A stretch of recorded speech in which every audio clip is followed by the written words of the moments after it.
Bienvenidos a Filosofía en tiempos de no filosofía, un espacio de reflexión profunda sobre el pensamiento filosófico. En la actualidad, un programa dirigido por Filosofía Tierra.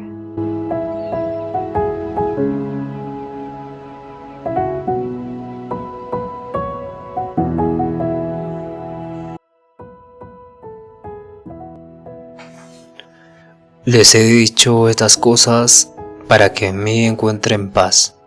En este mundo tendrán aflicción, pero anímense. Yo he vencido al mundo. Juan 16:33. Bienvenidos al episodio 270. Mi nombre es Marco Antonio y hoy estamos en el día 23 de Filosofía Política. El tema que nos compete hoy es democracia participativa. Vamos a empezar explicando qué es la democracia participativa. Ya podemos entender un poco la palabra democracia con las anteriores clases. Después vamos a pasar al contexto histórico. Luego pasamos a los principios clave de la democracia participativa para luego hablar de los principales pensadores y los principales enfoques. Y luego pasamos a la comparación con otros modelos, a las ventajas y desventajas, ejemplos reales en el mundo y con eso terminaríamos este episodio. Bien. La democracia participativa es una forma de organización política en la que los ciudadanos no solo exigen representantes, sino que también participan activamente en la toma de decisiones, en la formulación de políticas públicas y en la gestión de los asuntos comunes. Es un modelo que complementa la democracia representativa al fomentar una intervención abierta, directa de las personas en los procesos políticos y también sociales. En este sentido, la democracia participativa no nace en un periodo específico aislado, sino que es el resultado de un proceso histórico complejo, dado que acá influyen las críticas al modelo liberal, a las corrientes filosóficas clásicas, a las prácticas comunitarias ancestrales o comunales ancestrales o los movimientos sociales contemporáneos. No es una respuesta que se le da a la democracia representativa que no siempre ha sido efectiva, porque ha tenido críticas y desafíos, como vimos en el episodio anterior. Entonces, desde mediados del siglo XX más o menos, especialmente a partir de la década de los 60 para adelante, 1960 para adelante, comienza la crisis de las democracias liberales, Muchos ciudadanos percibían que votar por un presidente o unos congresistas no garantizaba cambios reales, y que los partidos políticos representaban intereses ajenos a ellos, muy alejados a las problemáticas sociales. En este sentido, en 1968, en mayo específicamente, en Francia, surgen las reuniones, los movimientos sociales para los derechos civiles en Estados Unidos. Entonces empezaron a cuestionar los límites de la democracia puramente electoral, y ante este panorama la democracia participativa surgía como una alternativa que buscaba más bien revitalizar el vehículo entre el pueblo y las instituciones, permitiendo formas más directas, más horizontales, más constantes de participación ciudadana.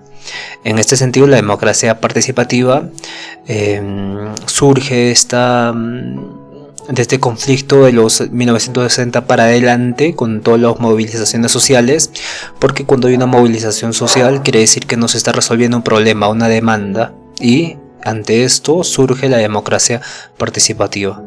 Después de que hayan aparecido estas movilizaciones, van a aparecer movimientos políticos inspirados en pensamiento filosófico, políticas diversas. Entonces la democracia participativa no va a tener una sola identidad ideológica, sino que se va a nutrir de tradiciones intelectuales que van a converger en una propuesta, en este caso la propuesta de una democracia participativa. Ya hablamos de la democracia representativa, que evidentemente no resuelve problemas eficazmente y porque aparecen movilizaciones sociales, entonces surge la democracia participativa, ¿no? Entonces esta democracia nueva participativa convergen tres propuestas básicamente. Tres propuestas que básicamente corresponden a los movimientos sociales que no han sido resueltos, ¿no? El primer problema es la autogestión socialista, ¿no? Que surge del pensamiento de Rosa Luxemburgo, donde proponía ella la organización colectiva de la producción y la política, pero por parte de los trabajadores y las comunidades, ¿no? O sea, que cada comunidad tenga su propia autonomía, ¿no? Su propia autogestión, y con un Estado que no conoce esa zona,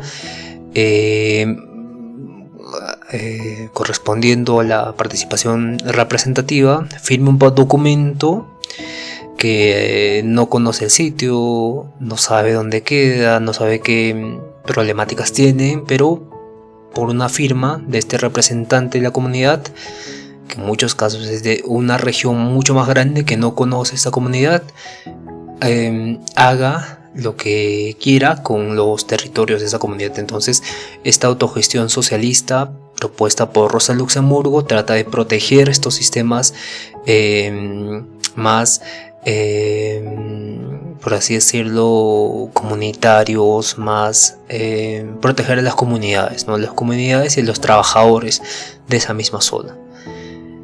Bien, en ese sentido, y esto no solo vemos en América Latina, que mucho vemos por ejemplo, en Estados Unidos con los indígenas americanos, los indios americanos, que tenían hectáreas de tierra y que hicieron sus propios casinos, tuvieron esta autogestión, ¿no? Y igual pasa con el resto del mundo. Entonces es una problemática, un movimiento social mucho más grande, ¿no? Por eso se le da este enfoque.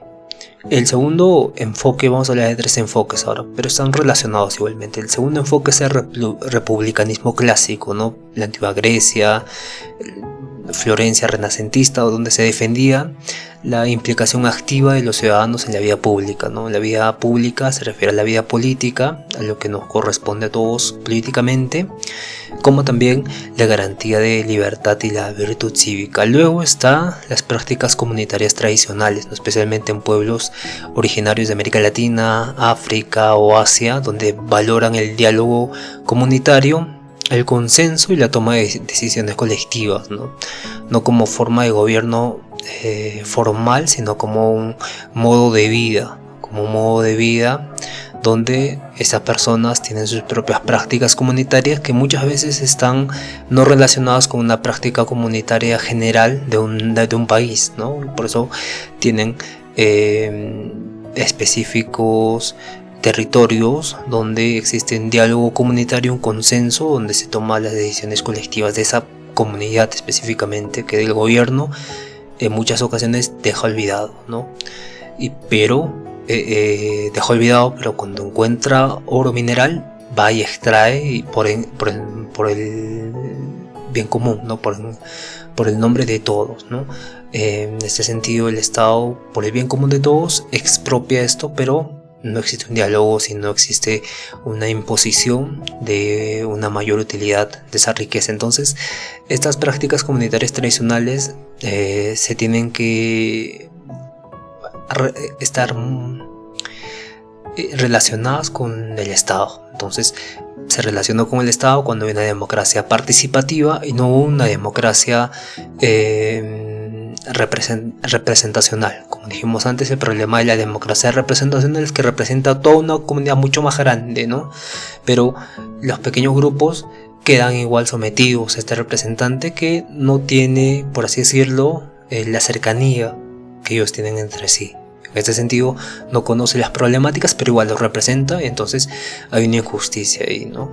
Porque, como mencionamos antes, el Estado hace una generalidad de todo y no una particularidad. Entonces, la democracia participativa más bien trata de imponer esta participación activa y así que el Estado se construya a la vez que se construyen las pequeñas comunidades, los pequeños colectivos y demás. Entonces estas influencias concluyen en una ética más activa, más ética, una democracia más ética y también una democracia que transformadora, que evoluciona. Y en la década de los 80-90 muchos movimientos urbanos, estudiantiles, indígenas, feministas se ven reivindicados y tienen una participación directa con asambleas, foros ciudadanos, presupuestos participativos, ¿no? Y estos movimientos critican fuertemente este carácter excluyente de las democracias liberales, las democracias representacionales, y básicamente proponen una nueva forma de concebir la democracia, ¿no?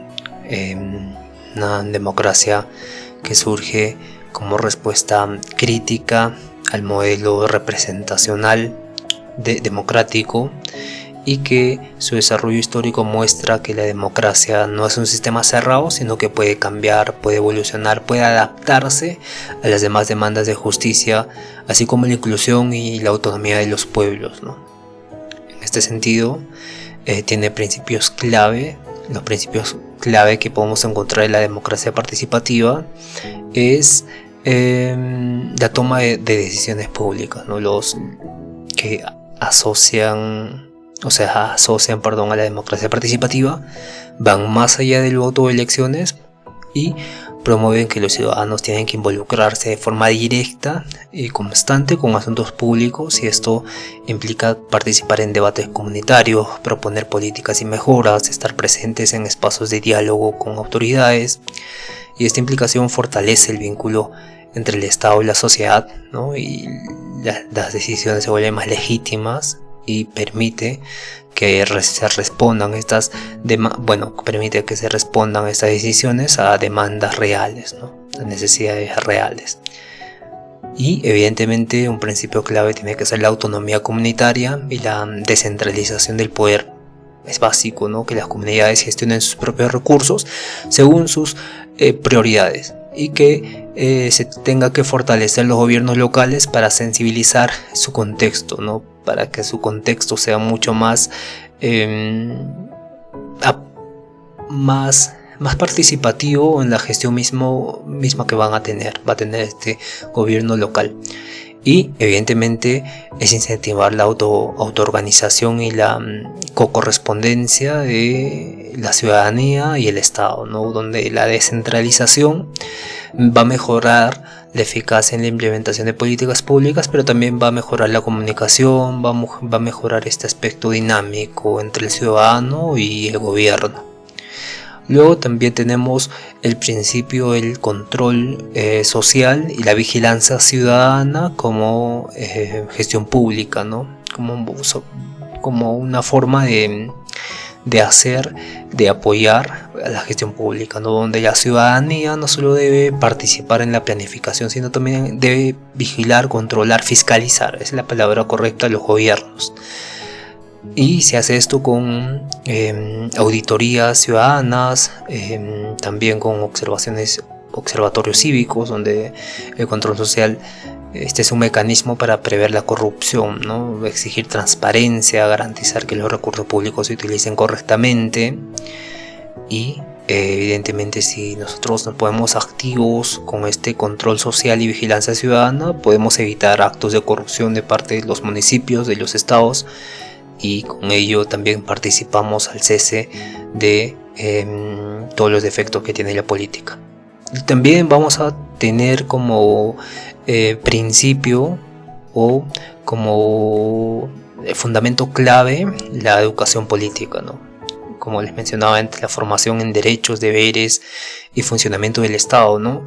O los espacios de reflexión sobre la historia, los desafíos democráticos, el desarrollo de habilidades para el diálogo y la deliberación es muy importante.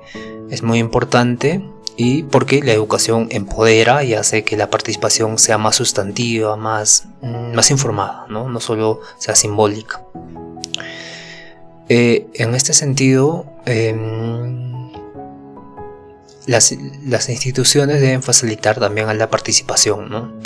Esta sería una quinta característica, porque la democracia participativa se concreta mediante mecanismos legales, ¿no? Normativos que habiliten la intervención ciudadana.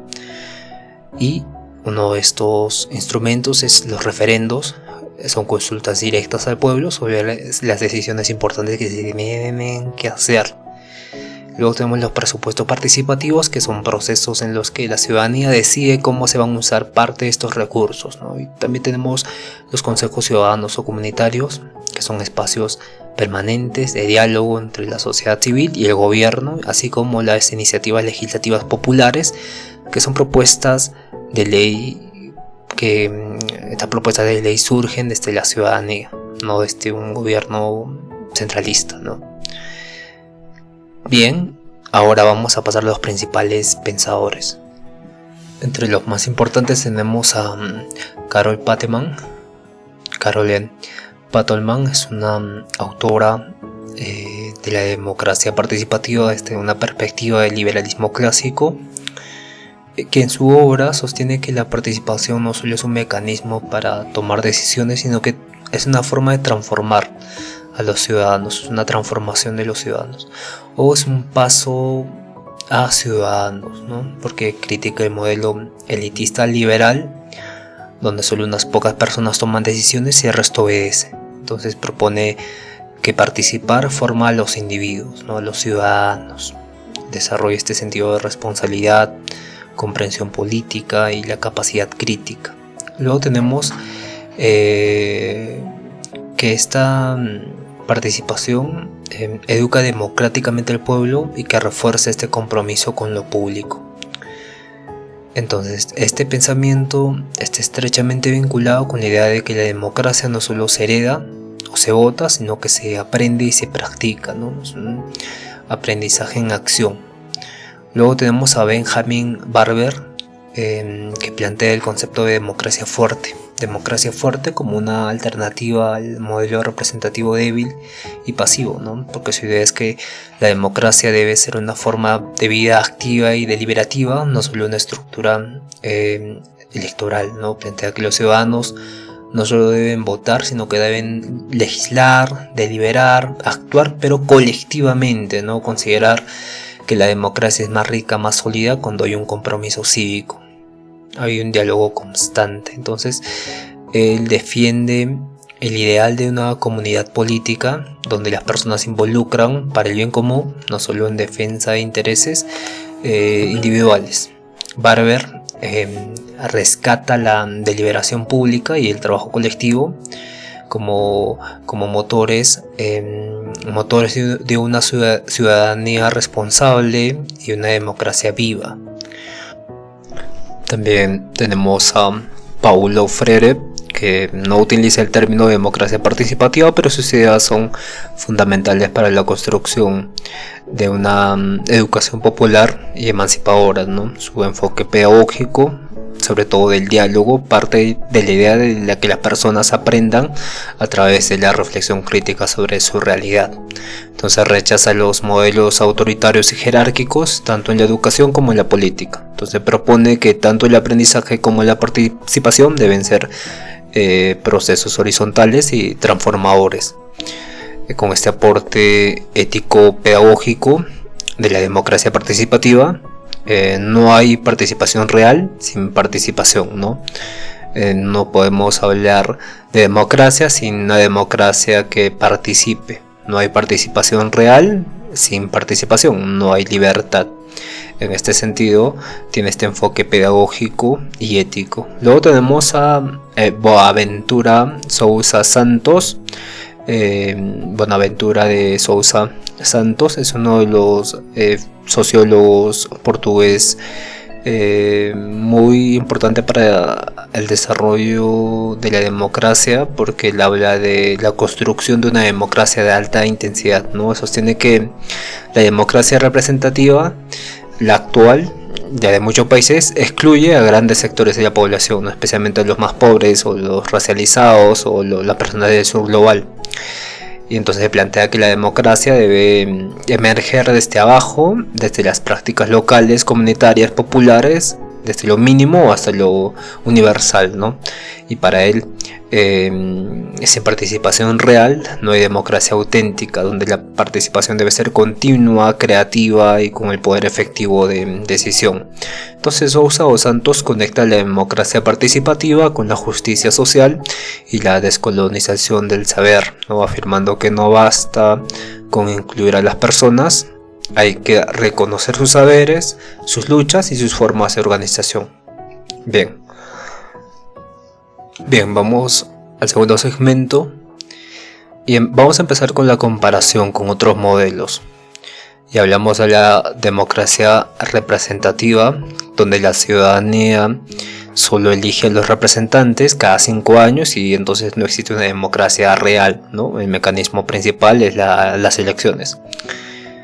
En la democracia deliberativa, que no hablamos de ella todavía, existe un diálogo público y ese es el mecanismo, pero en la democracia participativa existe una acción directa y una consulta, ¿no? Donde se decide, se gestiona desde comunidades más pequeñas hasta masivamente. En este sentido, vamos a hablar también o comparar con la democracia directa, que básicamente es la votación sin intermediarios, que es la democracia mucho más real, no más pura, donde la soberanía es inmediata porque estamos decidiendo nuestros derechos mediante sin intermediarios, de forma directa. Entonces, las ventajas y los desafíos que va a tener la democracia participativa son las siguientes, ¿no? Las fortalezas que va a tener es que va a haber más legalidad, más legitimidad y legalidad democrática, y el desafío es que puede ser más lenta o puede ser conflictiva, ¿no? Y una fortaleza también es que va a fomentar la ciudadanía activa y la crítica, y va a tener desafíos de riesgo, de desigualdad en la participación, ¿no? También va a tener fortalezas porque va a reducir la distancia entre gobernantes y el pueblo, y los desafíos van a requerir más educación, ¿no? Más recursos logísticos y claro, va a haber una mejora en la transparencia, pero uno de los desafíos va a ser que no siempre va a garantizar soluciones técnicas óptimas, ¿no? Siempre va a haber errores. Y por eso mencionamos antes que la democracia directa es mucho mejor. En este sentido vamos a pasar a las experiencias de democracia participativa en América Latina y el mundo. Por ejemplo, Brasil, París, Madrid y Cusco, ¿no? El presupuesto participativo ha sido un mecanismo mediante el cual la ciudadanía decide directamente cómo se va a asignar parte del presupuesto. Y en Brasil, en Porto Alegre, en 1989, es pionera en esto, porque su caso más emblemático es que cada año miles de ciudadanos participaban en asambleas para barrio, para definir prioridades en infraestructura, salud, educación. Se reunían y consensaban un tipo de solución a una problemática. Y su éxito inspiró a modelos similares a lo largo de todo el mundo. Lo mismo pasa en París, ¿no? Que ha implementado desde el 2014 uno de los presupuestos participativos más grandes de Europa, donde el 5% del presupuesto de todo el país se le asigna a la votación ciudadana, ¿no? Con el énfasis en proyectos de inclusión social, sostenibilidad. Entonces el pueblo decide a qué problema va a solucionar con este 5% de todo el presupuesto, a qué problema va a ir a solucionar, ¿no? Y esto es sumamente un ejemplo, evidentemente.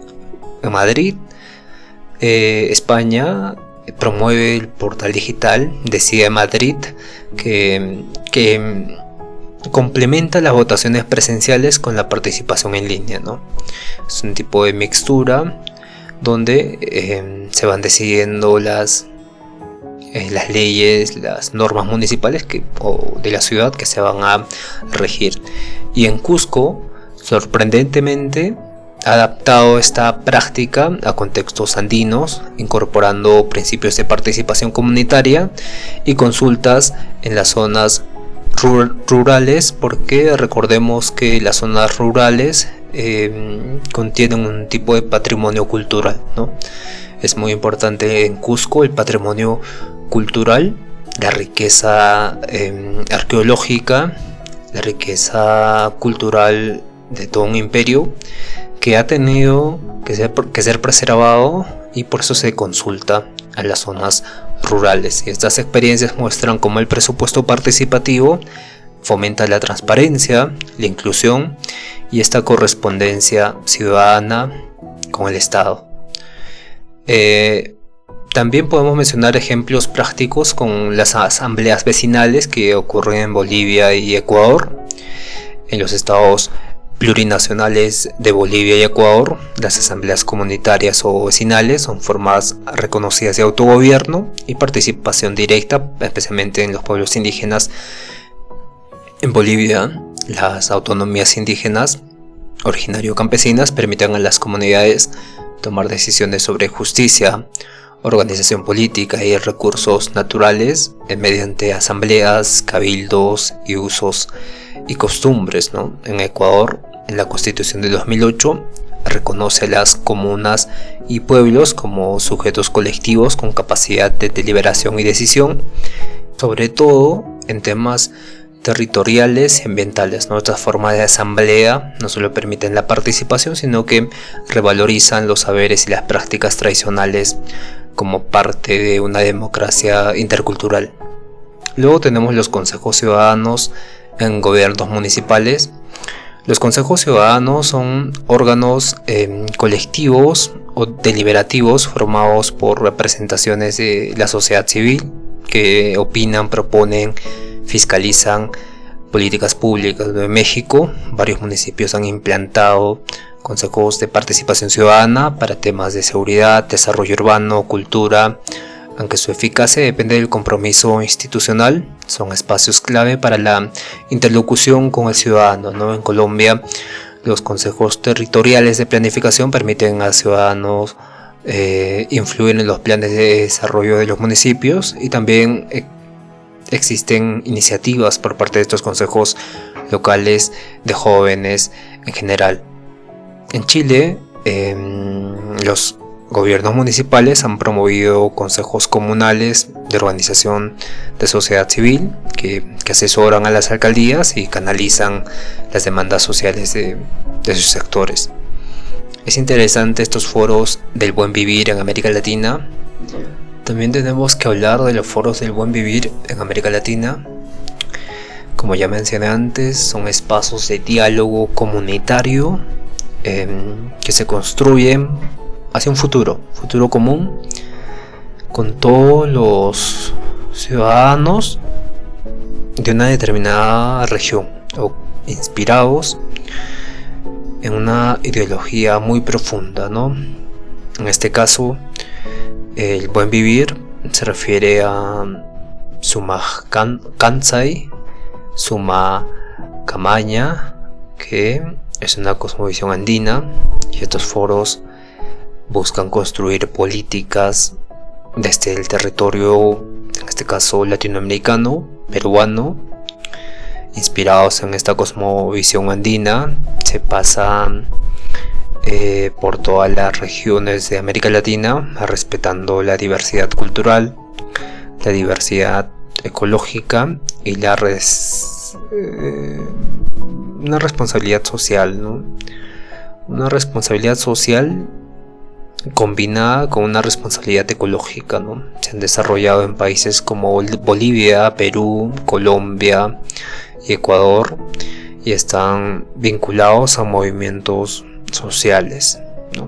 Mayormente están organizados por comunidades campesinas, instituciones públicas, y son espacios donde la ciudadanía define colectivamente su visión de bienestar. Más allá del crecimiento económico, se discuten más bien temas como el cuidado de la naturaleza y la soberanía alimentaria y la justicia intergeneracional, ¿no?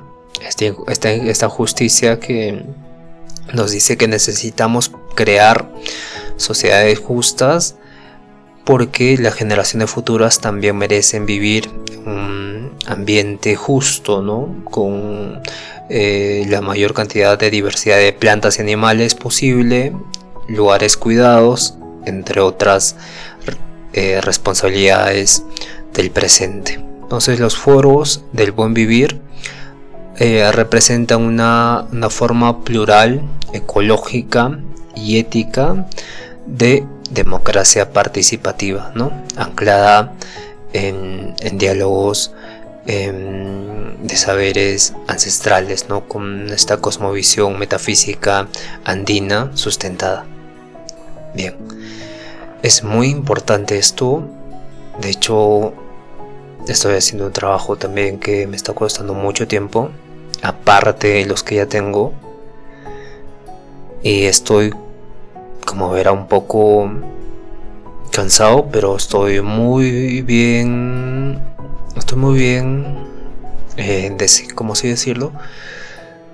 Muy bien guiado hacia algo que me fortalece, ¿no? Y estas experiencias, como los foros del buen vivir, hacen algo muy profundo, ¿no? Que es revalorizar la cosmovisión andina.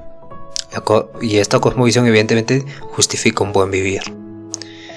Bien, entonces todas estas manifestaciones de la democracia participativa no son modelos únicos, sino que son un conjunto de diversas prácticas y adaptaciones a realidades sociales, culturales y políticas distintas las unas y las otras. Y desde la perspectiva de las grandes ciudades europeas, que también se han inspirado en comunidades indígenas latinoamericanas, todas estas comparten el objetivo de ampliar el poder del ciudadano, el poder ciudadano de todos nosotros o de todos los que forman la sociedad, para fomentar un tipo de justicia social y revitalizar lo público. Bien, muchas gracias por escucharnos hoy día. Nos vemos el día de mañana con la democracia deliberativa. Un fuerte abrazo y conózcanse a sí mismos.